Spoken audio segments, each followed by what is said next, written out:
In the United States, about 50% of our citizens consider themselves anti-abortion, and about 40% oppose same-sex marriage.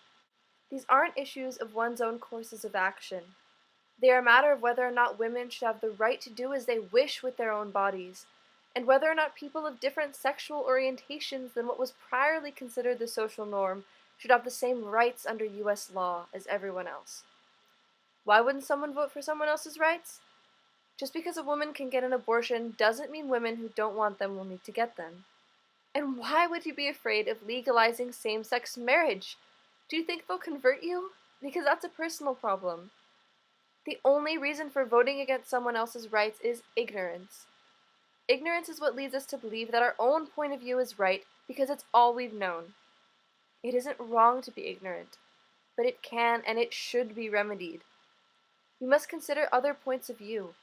We mustn't have a set-in-stone conclusion about anything, because we've been put on this world to learn and not to be self-righteous. For all of you who are against abortion and against gay marriage, you may think you're doing the right thing by imposing your beliefs on people who you must think need your help. But I'd like to take a moment to ask you to consider that the best way for you to get your message across would be to allow them to make their own decisions.